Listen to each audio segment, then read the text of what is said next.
अंबाजी भगवान शिव से विलग होकर अपने शरीर को भस्म किया, हिमालय के यहां जाकर के पार्वती जी के रूप में प्रकट हुए। हिमालय पुत्री पार्वती बाल्यावस्था से ही निरंतर ध्यानस्थ रहना शिव अनुराग में। जब किशोर अवस्था हुई, किसी से कोई संभाषण नहीं करती थी माता जी, हर समय भगवान शिव के ध्यान में निमग्न रहना, कठोर तप करना शुरू कर दिया। जो बिल्व पत्र सूख कर गिर जाते थे, माता जी उसको अपने मुख में रख करके पा लेती। एक बिल्व पत्र, अपर्णा, शरीर सूखने लगा। माता जी का नाम अपर्णा। भारी तपस्या। भगवान शंकर को एकदम बोध हुआ कि सती का जन्म पार्वती के रूप में हिमालय के यहां हो चुका है और वो हमारे लिए कठिन तपस्या कर रही है। तो सप्त ऋषियों को बुलाया और उनसे कहा कि जाओ इनके प्रेम की परीक्षा लो। सप्त ऋषियों, जाओ, हमारी आज्ञा है, पार्वती की प्रेम की परीक्षा लो। यदि पास हो जाएं तो उनको तपस्या से निवृत्त करो। बोलो महादेव जी प्राप्त हो जाएंगे। जाओ भवन को चली जाओ, तपस्या की आवश्यकता नहीं। ऋषियों ने जाकर के पार्वती जी को देखा, मानो मूर्तिमान तपस्या विराजमान हो, अस्थिमात्र हुए रहे शरीर, सूखे पत्ते बिल्व के। मुनि बोले, हिमांचल नंदिनी, इतना कठोर क्या प्राप्त करना चाहती हो? किसकी आराधना कर रहे हो? तुम्हारा लक्ष्य क्या है? यदि हम सुनने के अधिकारी हों तो आप कृपा करके बता सकती हैं। पार्वती जी ने कहा, मन बड़ा सकुचाता है आपसे बताने में। आप लोग कहीं मेरी हंसी ना उड़ा दें जो मेरा लक्ष्य है। मैंने भी बहुत सिखाने की कोशिश की, लेकिन मेरा मन नहीं मान रहा, हठ पकड़ लिया है। क्योंकि मेरे गुरुदेव ने मुझे जो आकर के बचपन में बता दिया, मैं वही हृदय से स्वीकार कर ली। मुनियों, वैसे आप भी हंस दोगे, ऐसा लगता है जैसे हम भारी प्रबल धारा में बालू का बांध बनाना चाहती हैं। कहां भगवान शिव और कहां मैं? मेरे गुरुदेव नारद ने बचपन में आकर के कहा, तुम्हारे पति देवाधिदेव महादेव होंगे। बस मैं तब से अपने पति की प्राप्ति की आराधना कर रही हूं। पता नहीं आप मेरी बात सुनकर हंसेंगे कि मानो बिना पंख के मैं आकाश को छूना चाहती हूं। इसी हंस पड़े और कहा, बात तो सही है, पर्वत से उत्पन्न हुई हो तो इसलिए तुम्हारी बुद्धि भी हमें लगता है जड़ ही है। नारद के उपदेश से आज तक किसी का घर बसा है? नारद के उपदेश से किसी का घर बसा है? अरे जिस जिसका उपदेश किया उसको बैरागी बना दिया, गृहस्थी तो बनाया नहीं। नारद उपदेश सुनकर किसी का घर बसा हो ऐसा तक प्रमाण नहीं है। देखो, दक्ष के पुत्रों को उपदेश किया, 10,000 एक को 1,000 एक, लौट कर नहीं आए, सब बैरागी बन गए।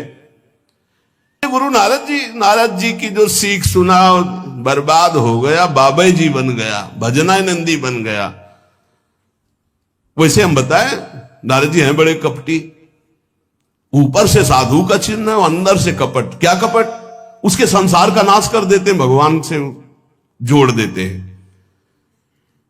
मुझे नारद जी की बात कम समझ में आती है। ये उल्टा बोल रहे ऋषि परीक्षा के लिए, गुरु निष्ठा हटाने के लिए, समझ रहे हो? पार्वती जी ने कहा, बचपन में मेरे गुरुदेव ने बता दिया, वही मैं। नारद जी की बात आज तक घर किसका? जो नर नारी नारद की बात सुने भवन त्याग करके भिखारी बन गया, प्रमाण है। उनके वचनों पर तुम विश्वास मान रही हो। महादेव जी को पति, निर्गुण नीलाज कुबेश कपाली, अकुल अगेह दिगंबर ब्याली। नारद जी ने तुम्हें भगवान शिव को पति, बिल्कुल निर्गुण समझो। निर्गुण को बता, दूसरा भी अर्थ होता है और एक अर्थ होता है कि कोई गुण नहीं। नीलाज, नंगे धड़ंगे घूमते कभी कभी। दिगंबर, कोई लज्जा नहीं। कुबेश, भाई सुंदर मुकुट लगाए हो, पोशाक पहने हो, नहीं, चिता की भस्म लगाए, मुंडों की माला पहने, बहुत बाघंबर डाल लिया, ये कुबेश है।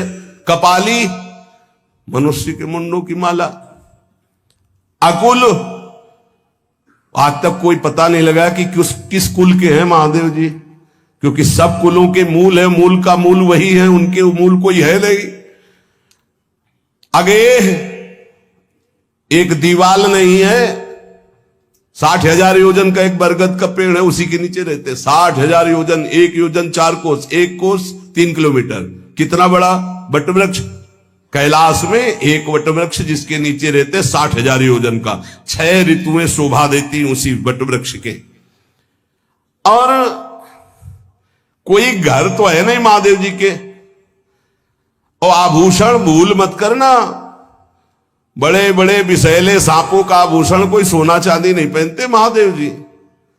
हमें लगता है ऐसा दूल्हा के लिए ऐसा तप, नारद जी ने ठग लिया तुम्हें, पागल बना दिया तुम्हें। देवाधिदेव महादेव के सुनो, इन्हीं ने शिक्षा दी थी सती को, ऐसे बौरे पति मिले, आग में जाके शरीर भस्म करना पड़ा। इसलिए हम तुम्हें बता रहे हैं कि बहुत सुंदर दूल्हा हम देख के आए हैं। हम जान गए थे कि तुम तपस्या कर रही हो। हरि का नाम सुना है, बैकुंठ में रहते हैं, बहुत सुंदर हरि है। यदि उनका आप वर्ण कर ले तो सुखी हो जाएंगे। बैकुंठ राजधानी, अब आभूषण उनके क्या कहना, पार्षद सही। ऐसे शिव जो चिता की राख लगाते हैं, सांपों की माला पहनते हैं, मुंडों की माला, सांप का जनेऊ, बाघंबर, हमें तो पसंद नहीं आए। और हमारी बात मान लो, ऐसे के पास स्त्रियां टिक नहीं सकती जिनके घर नहीं, आभूषण नहीं, धन नहीं, कोई भोग सामग्री नहीं, उदासीन, उनको किसी से मतलब नहीं। बहुत सुंदर त्रिभुवनपति, बड़े सुशील गुणवान, जिनका यश वेद गाते गाते अघाते नहीं है, कोई दोष नहीं, सद्गुणों के समुद्र, लक्ष्मीपति, वैकुंठाधिपति। तुम्हें कुछ नहीं करना, हां बोलो, वो आएंगे, गरुड़ पे बैठाल के ले जाएंगे, तपस्या करने की जरूरत नहीं। पार्वती जी बहुत हंसी, सुनति बिहसी कहा वचन भगवान। अच्छा अच्छा अच्छा, आपने ठीक कहा कि पर्वत से हमारा प्रादुर्भाव हुआ है, इसलिए आपको यह भी पता होगा कि पर्वत बहुत हठीला होता है, जहां डटा है वहीं डटा रह सकता है। सुनो, पर्वत से सोना भी उत्पन्न होता है, जो आग में जलाने पर भी अपना तेज बढ़ाता है, घटाता नहीं। तुम मेरे गुरुदेव के प्रति ऐसा बोले कि वो जिसको उपदेश करते हुए उसका घर उजड़ जाता है, तो बसौ भवन उजरो नहीं डरो। पर नारद बचन न मैं परिहरऊं, अपने गुरुदेव के एक भी शब्द को मैं नहीं काट सकती, चाहे मेरा जीवन रहे या ना रहे। बसन हमारा और हमारा भवन, हमारा श्रृंगार, हमारा सर्वस्व, ये मिले या ना मिले, पर हमारे महादेव जी मुझे मिले। तुम आभूषणों की, वसन भूषण की बात कर रहे हो, ग्रह की बात कर रहे हो, पद की बात कर रहे हो। गुरु के वचन प्रतीति न जेहि, सपने हूं सुगम ना सुख सिद्धि तेहि। एक बात तुम्हें बता दूं सप्तऋषियों, जिसे अपने गुरुदेव के वचनों पर विश्वास नहीं, गुरुदेव का भरोसा नहीं, उसे कभी कोई सुख और सिद्धि कदा प्राप्त ही नहीं हो सकती। महादेव गुण भवन विष्णु सकल गुण धाम, जय कर मनुरम जाहि संते ही सन काम। आपने बताया कि महादेव में कोई गुण नहीं है और विष्णु समस्त सद्गुणों के धाम है, मैं मानती हूं, लेकिन मेरा मन महादेव जी से रम गया है। 1000 बार आकर के, सैकड़ों बार आकर महादेव जी भी कहें कि अपने गुरुदेव के वचन छोड़ दो, तो मैं अपने गुरुदेव के वचनों का त्याग करने वाली नहीं। आप जा सकते हैं, बहुत जगत में कुंवारी कन्याएं और कुंवारे वर हैं, उनका ब्याह करा दीजिए। मेरी तो केवल एक ही बात रहेगी, हर जन्म महादेव जी के लिए। समस्त सप्तऋषियों ने साष्टांग दंडवत की और कहा, जगदम्बा आप नित्य शिव की अर्धांगिनी, भगवान शिव ने ही मुझे भेजा था आपकी परीक्षा के लिए। जाओ भगवान शिव सब जान रहे हैं, ब्याह पक्का, अब आपको तप करने की जरूरत नहीं है। करके सप्तऋषि गए हिमांचल से, कहा सादर अपनी कन्या को लिवा लाओ और ब्याह की तैयारियां शुरू करो। महादेव जी ब्याह के लिए पहले से ही राजी हैं और समस्त देवता ब्रह्मा जी आदि उनके पास जा रहे हैं प्रार्थना करने के लिए। इधर जब पार्वती जी को लेकर हिमालय अपने घर पे आते हैं, तब भगवान विष्णु, समस्त देवता, ब्रह्मा जी कैलाश पहुंचे, जहां भगवान शिव विराजमान थे। सबने स्तवन किया और कहा प्रभु बहुत दिन से एक लालसा है। भगवान विष्णु, ब्रह्मा जी, समस्त देवताओं ने कहा प्रभु हम सबके मन में एक उत्साह है, आप दूल्हा हो, हम सब बराती हो, आपका विवाह देखना चाहते हैं।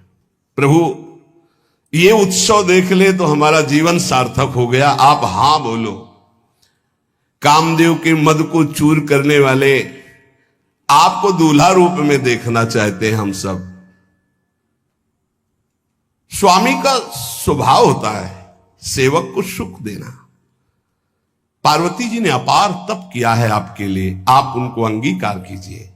भगवान विष्णु, ब्रह्मा जी की प्रार्थना सुन करके भगवान शिव जी ने कहा तथास्तु, ठीक है ब्याह पक्का। देवताओं ने नगाड़े बजाए, फूलों की वर्षा होने लगी, देवाधिदेव महादेव की जय के नारे कैलाश में गूंजने लगे। सप्तऋषि भगवान शिव के पास आए, कहा प्रभु बड़ी अनन्य है पार्वती जी आपकी, अखंड प्रेम है। हमने बड़ा छल करके उपदेश किया, लेकिन उन्होंने कहा कि मैं नारद जी का उपदेश नहीं त्याग सकती, करोड़ों जन्म लूंगी और हर जन्म महादेव जी के लिए। भगवान शिव जी की आंतरिक वृत्ति जो पार्वती जी की प्रीति की है उसे कोई नहीं जानता। बहुत विरह में रहे, ऐसा न समझे कि देवाधिदेव महादेव जी परम उदासीन है, नहीं। सती जी के वियोग में बड़ी विचित्र दशा महादेव जी की हुई थी। सप्तऋषि फिर गए पार्वती जी के पास और कहा अभी बीच में घटना घट गई, कामदेव गया था महादेव जी की समाधि को भंग किया, तो महादेव जी ने कामदेव को भस्म कर दिया, तो अब ब्याह का मतलब क्या रह गया। भवानी ने कहा तो तुम क्या अभी तक भगवान शिव को कामयुक्त देखते थे क्या? क्या तुम समझते हो तुम्हारे जान काम अब जा रहा?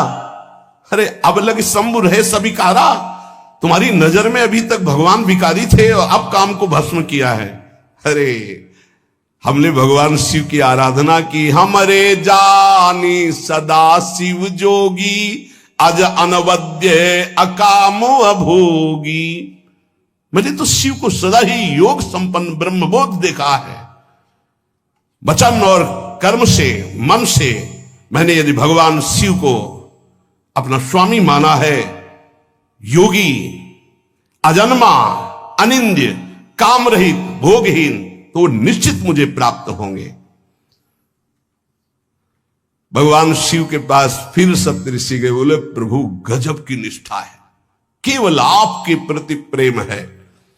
ब्रह्मा जी ने लगन रची, सप्तऋषियों को बुलाया और कहा ब्याह दोनों तरफ, ये लड़की पक्ष की लगन, ये वर पक्ष की लगन। ब्याह तय हो गया, दिन नक्षत्र घड़ी, नगाड़े बजने लगे देवताओं के लिए, सुमन वृष्टि हुई। ब्रह्मा जी ने सबको बुलाया, हिमालय ने सबको निमंत्रण दिया, बड़े बड़े पर्वत भेंट लेके आ रहे हैं, बड़े बड़े रसनिधि समुद्र भेंट लेकर के आ रहे हैं। वहां भोजन पान के लिए हिमालय के पास कोई कमी थोड़ी थी, रस की नदियां बह रही थी, विविध प्रकार के रस, विविध प्रकार के फल, विविध प्रकार के भोग वहां सब व्यवस्थित किए जा रहे हैं। ब्रह्मा जी ने कहा देखो सबसे पहले नारायण की समाज रहेगी, दूल्हे की नहीं रहेगी, नहीं तो गाली ही पड़ेगी। हिमालय के यहां प्रवेश पाने के लिए बारातियों में सबसे पहले नारायण, फिर देवराज इंद्र का परिकर, वायु देवता, अग्नि देवता, सबसे पीछे दूल्हा की बारात। दूल्हे की तैयारी हो रही भाई। चिता की भस्म, चिता की भस्म, जैसे पाउडर ले गए, पहले चिता की भस्म लगाई गई। अब जटाएं बांधी गई, जटा ऐसे त्रिभुवन का विनाश जब करना होता, जटा खोलकर जब तांडव करते तो कोई नहीं बचता। जटाकटा संभ्रमम भ्रमण निलंप निर्झरी विलोलवी चिवल्लरी विराजमान मूर्धनि धगत धगत धगत, जो ललाट पट्ट पावके। तीसरा नेत्र मानव विश्व का विनाश करने के लिए उसे पटबंद किए हुए विशाल जटाएं। जटा का तो मुकुट सवार आ गया। अब जटा बंधे का ऐसे सांप, ये मुकुट सांप, और कुंडल करिया और भूरी भी थी। हाँ, सोने चांदी के लिए डंक मार दे तो बेहोश हो जाओ ऐसे। पहिरे ब्याला, बाजूबंद छोटे फण वाले, है कोई पनिया, कोई दुमहा ऐसे, और ऐसे जनेऊ वासुकी नाग, गले के माला भगवान का विभूत, ऐसा स्वरूप है। और शेर की छाल नीचे,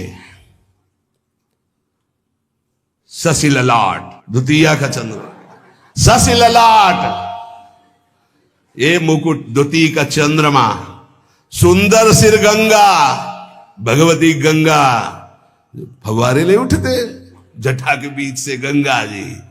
नयन 3, माथे वाला बंद है, 2 खुले हैं। उपवीत भुजंगा, जनेऊ वासुकी नाग, गरल कंठ, नीलकंठ विष यहां रोके हुए, और मुंडों की माला, हाथ में त्रिशूल, डमरू बंधा हुआ, नंदिकेश्वर पे सवार। बोले ऐसे दूल्हा के लिए दुल्हन तो त्रिभुवन में नहीं मिलेगी, ऐसा दूल्हा दुल्हन का मिलेगी। अच्छा, दूल्हा सज गया, ब्रह्मा जी ने देखा, बोले महाराज आगे आपकी सवारी। नारायण भगवान उनके चतुर्भुज पार्षद, शोभा सुगंध सौरभ, आगे गरुड़ पे सवार, पीछे हंस पे सवार ब्रह्मा जी अपना परिकर, देवराज इंद्र,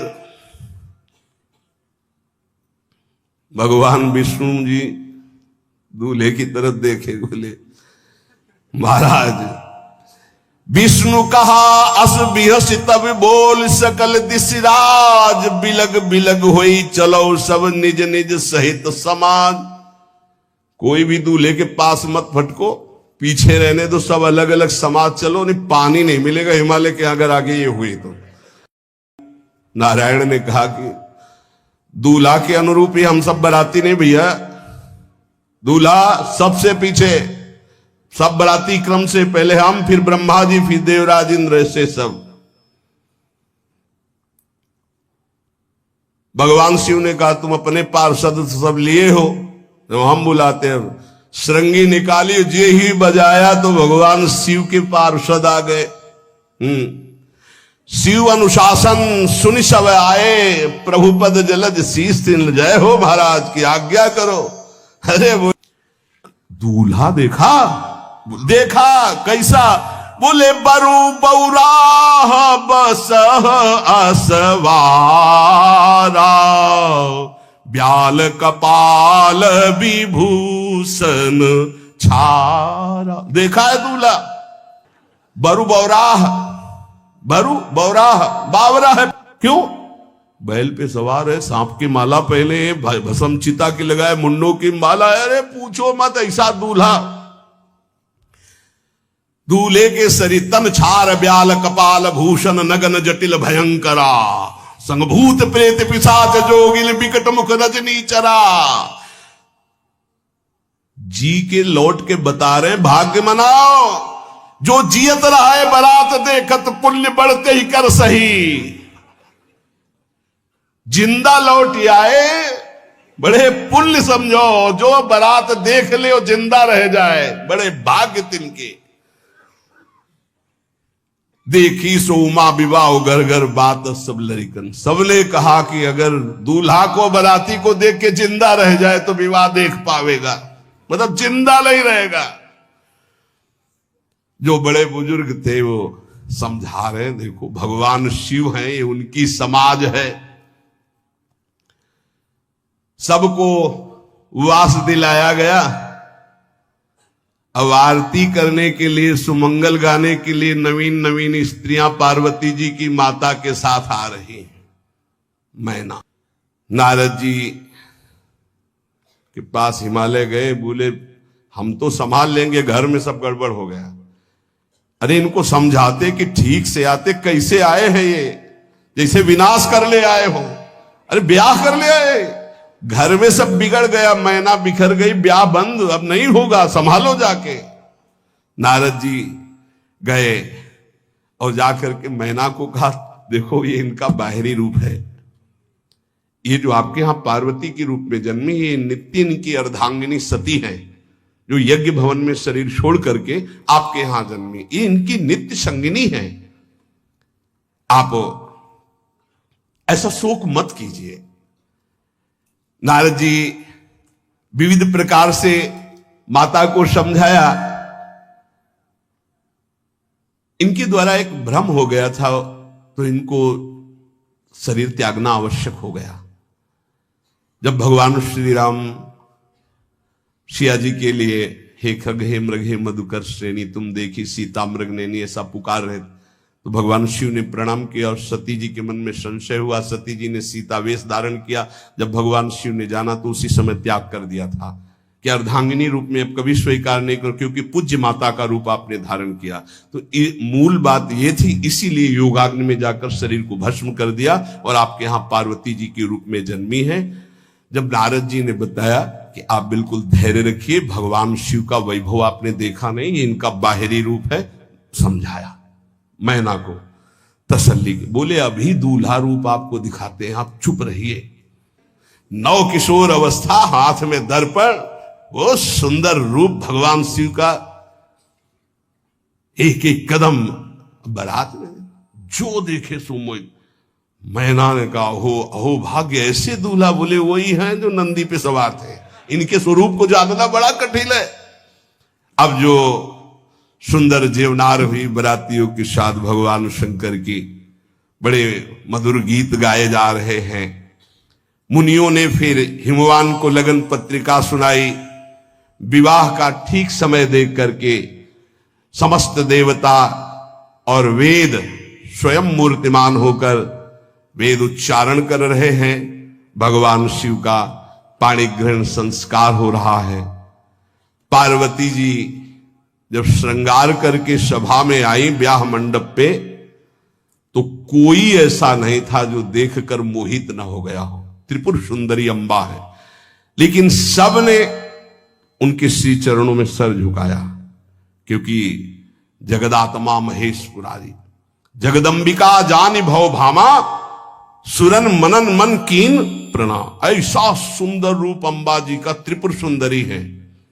जब वो दुल्हन रूप में पधारी, कोई भी ऐसा नहीं था जो एक बार देखकर मोहित न हो, पर सब श्री चरणों में, क्योंकि जगदंबिका है, भगवान शिव की आद्या शक्ति है। इस समय पाणी ग्रहण भगवान देवादिदेव महादेव और अम्बा पार्वती का हुआ।